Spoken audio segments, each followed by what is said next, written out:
Hello students, it's our worksheet, social science worksheet number 3 for class 6th, scheduled to be done on 25th September 2020.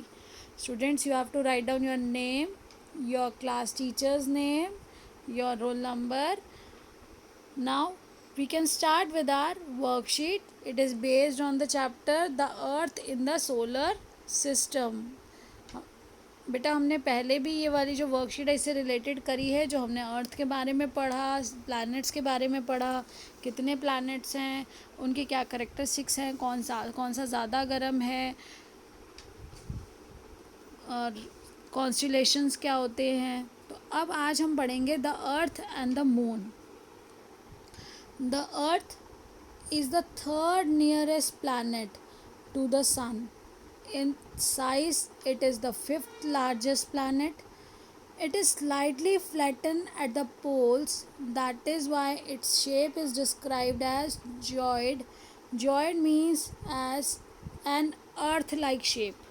तो बेटा यहाँ पर क्या है, यहाँ ये बताया जा रहा है कि अर्थ जो है वो कौन सी पोजीशन पे है सन के बाद. जब आप यहाँ सन पढ़ते हो तो माई वेरी एजुकेटेड मदर, तो माई मरकरी वीनस. एजुकेटेड से जब वर्ड आता है तो हमने जो सेंटेंस किया था ई जो है वो अर्थ के लिए है और फिर है मार्स. तो यहाँ पर अब पहला बताया कि पोजीशन क्या है, थर्ड नियरेस्ट प्लैनेट टू सन है, साइज़ में फिफ्थ पोजीशन है, फिफ्थ नंबर पे आता है. और अगर हम देखें तो अर्थ यहाँ से बेटा पूरा गोलाई ना होके यहाँ से थोड़ा सा फ्लैट है और यहाँ से थोड़ा सा फ्लैट है. जो नॉर्थ पोल और साउथ पोल है हमारा, जो वहाँ पर हल्का हल्का फ्लैट है, तो उसके कारण उसे जो ऊपर slightly flat at the poles, इसलिए इसके शेप को कहा जाता है जियोइड. और जियोइड का मतलब क्या होता है, an earth like shape. From the outer space the earth appears blue. तो बाहर से अगर स्पेस से देखा जाए, जब सैटेलाइट से हम पिक्चर्स लेते हैं अपने अर्थ की, तो अर्थ कैसी दिखती है, ब्लू दिखती है. क्यों? बिकॉज इट्स 2/3 सरफेस इज़, क्योंकि इसका जो 2/3 सरफेस है, जो इसका 2/3 एरिया है वो किससे ढका हुआ है, पानी से. 2/3 surface is covered by water.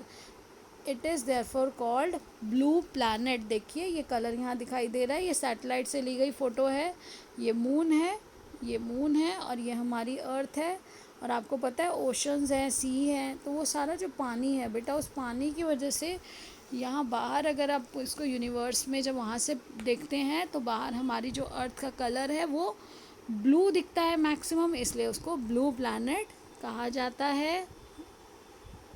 अब देखिए द मून. अब मून क्या है, मून हमारा नेचुरल सैटेलाइट है. तो moon, our earth has only one satellite. Earth का सिर्फ एक ही सैटेलाइट है और वो है moon. That is the moon. Its diameter is only 1/4 that of अर्थ.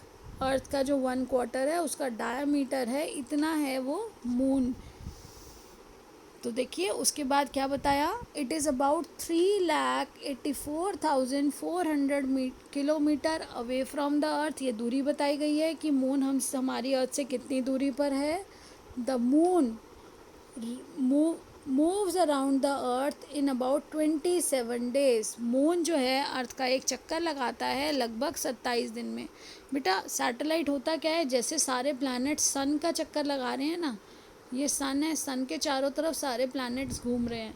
अब जो ये प्लैनेट्स घूम रहे हैं, इन प्लैनेट्स के चारों तरफ जो चक्कर लगा रहा है वो होता है सैटेलाइट. तो देखिए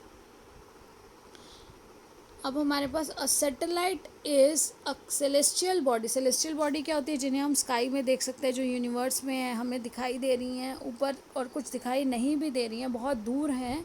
तो वो celestial bodies that moves around the planet, जो प्लैनेट के चारों तरफ moves around the planet in the same way as the planets move around the sun. जिस तरह से प्लैनेट सन के चारों तरफ घूमते हैं, इसी तरह सैटेलाइट प्लैनेट्स के चारों तरफ घूमती हैं. उन्हें जो हेवनली बॉडीज़ प्लैनेट्स के चारों तरफ घूम रही हैं उनको बोलते हैं सैटेलाइट. और अर्थ का एक ही सैटेलाइट है जो नेचुरल सैटेलाइट है, वो है मून. अब इंटरेस्टिंग फैक्ट देखिए, Neil Armstrong was the first man to step on the surface of the moon on 20 July 1969। तो अगर हमसे पूछा जाएगा कि कौन थे जिन्होंने सबसे पहले मून पर कदम रखा, जो सबसे पहले चांद पर गए, तो गए थे नील आर्मस्ट्रॉन्ग, जो गए थे 20 जुलाई 1969। बेटा गए तो पहले होंगे, लेकिन उस दिन उन्होंने वहाँ पे अपना पहला कदम, जो उन्होंने वहाँ पे अपने यहाँ से स्पेस क्राफ्ट में गए होंगे, तो जब वहाँ पर जाकर वो रुके, जब वहाँ उतरे वो बाहर, तो उस दिन था 20 जुलाई 1969। चलिए देखिए अब हमें आज करना क्या है वर्कशीट में। क्वेश्चन है why the earth is called a blue planet. तो ये देखिए अर्थ को ब्लू प्लैनेट क्यों कहा जाता है। यहाँ पे देखिए, from the outer surface space the earth appears blue because it's 2/3 surface is covered by water, it is therefore called a blue planet. तो ये आपका है आंसर नंबर 1। आप देखिए इसके बाद है question what do you understand by a satellite. तो ये है हमारा आंसर। सैटेलाइट क्या होते हैं, जो प्लैनेट के चारों तरफ चक्कर लगा रहे हैं। और इसके साथ आप एग्जाम्पल लिख दीजिए बेटा, एग्जाम्पल द मून। और मून क्या है, अर्थ का नेचुरल सैटेलाइट है। आप इसके साथ एग्जाम्पल भी ज़रूर लिखिए। इसके बाद है आपका next question, who was the first astronaut to step on the surface of the moon. तो पहले एस्ट्रोनॉट कौन थे जिन्होंने सरफेस ऑफ मून पे फर्स्ट स्टेप रखा। तो ये हैं नील आर्मस्ट्रॉन्ग। ये आप पूरा लिख लेंगे, ये आपका आंसर नंबर 3।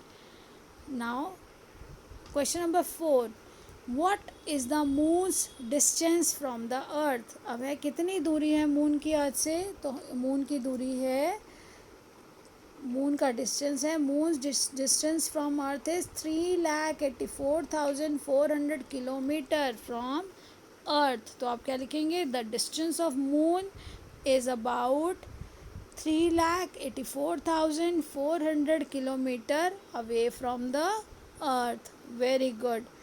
आपसे बेटा इसी ऊपर जो पैसेज है इसमें से और भी चीज़ें पूछी जा सकती हैं। जैसे देखिए,